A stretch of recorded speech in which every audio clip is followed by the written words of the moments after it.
Hey love bugs, welcome back to another Tarot Lover Reviews. To kick off spooky season, we are taking a look at the Trick or Treat Tarot created by Barbara Moore and illustrated by Jonathan Hunt. So if you've heard of this tarot deck or you did not know this tarot deck even existed, hopefully this review and the flip through that comes afterwards helps you to decide on whether or not this tarot deck is right for you. Now, if you want to skip to the flip through, feel free to take a look down in my description. I break down all of the suits into chapters to make it easier for you to locate exactly where in the flip through you would like to start. But right now, we are going to talk about the packaging. We're going to talk about the guidebook, and we're going to talk all things the cards, cardstock, card size, texture, imagery, naming conventions. So if you're interested in all the details, stick around. If not, feel free to head on over to the flip through. But first things first, let's go ahead and take a look at the packaging. Now, with the packaging, this is a kit. So the packaging is larger than your typical tarot deck that you will find, okay? And I'll explain why it's called a kit in a little bit. But this is what the box looks like, okay? I should hold it. Well, I can hold it this way. And then this way, and then the back. That's what it looks like. And then it opens like so. Now, the publisher for this tarot deck is Llewellyn, and I noticed that a lot of Llewellyn's tarot decks come in kits. I don't think I have a tarot deck that is not in a kit from Llewellyn. So again, I'll explain why it's called a kit in a moment, but this is the interior of the box. Okay. Miss Elvira up in there, kind of a sneak peek. And then you have your ribbon here to help take your tarot cards out of the box. Now this part right here, that is kind of the cushion, it does come out if needed. I just keep it there because it's very helpful to keep my cards smack dab in the middle. But that is the packaging. Let's talk about the guidebook and the reason why this is called a kit. So what is the difference between having, a tarot deck that is like this in a tuck box compared to having it in this type of box? Well, typically tarot decks that come in this type of box have a little white book that comes with it. With kits, you get a literal book. This is the guidebook, okay, that you get with your tarot deck. This is a companion guide. This is just, it's so much more information than just your typical little white book.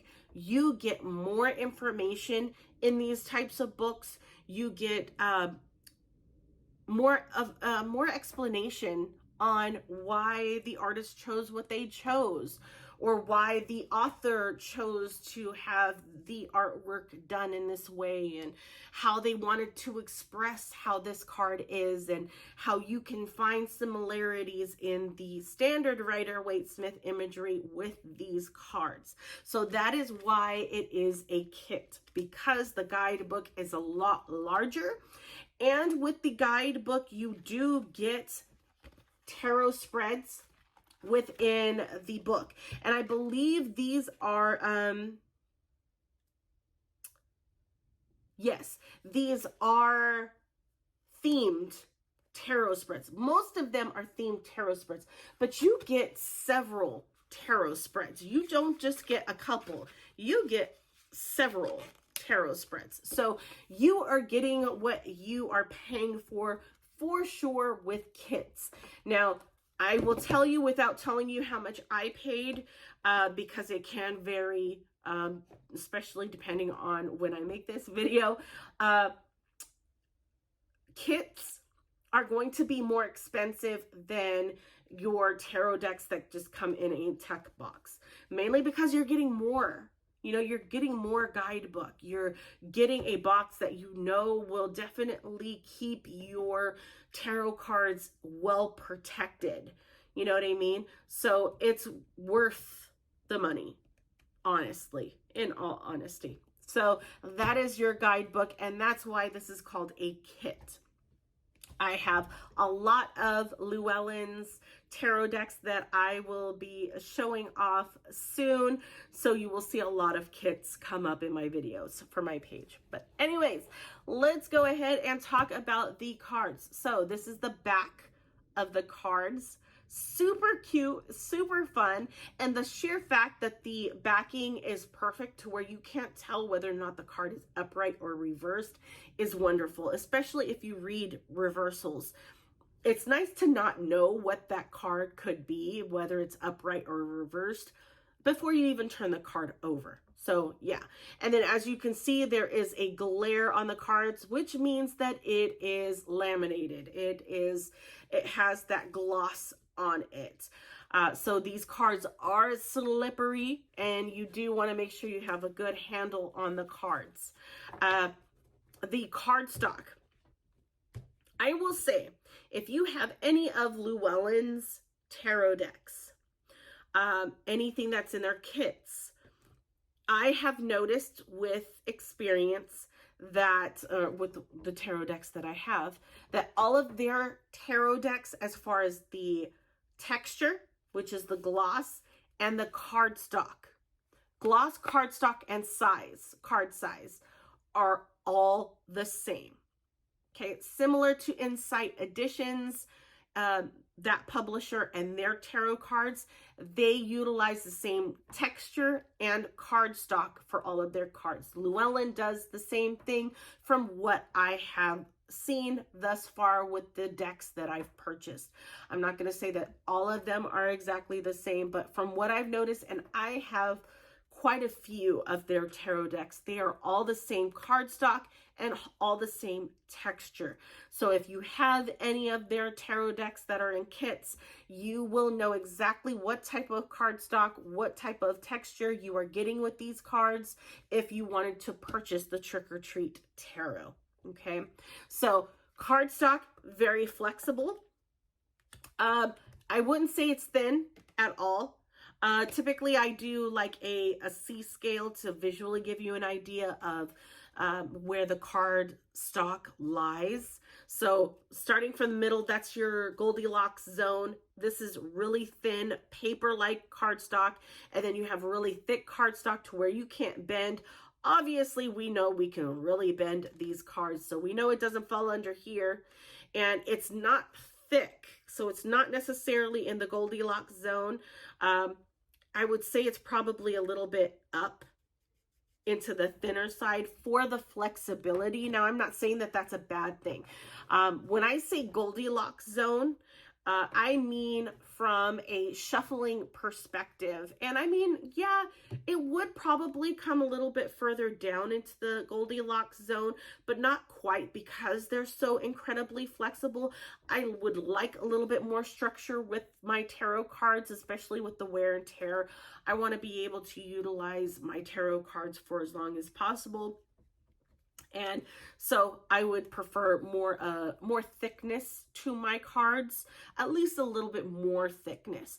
But back to the Goldilocks zone. So what I mean by that is, if you were to shuffle your tarot deck in a poker style shuffle or a riffle shuffle, so you're bending like this and you're shuffling, yes, you do get a Goldilocks shuffle, meaning it is a perfect shuffle. You can shuffle perfectly, but I feel like I get too much bend. I don't want too much bend, because I feel like if I come too far up and I start to shuffle, the cards start to fan out, and I don't really like that.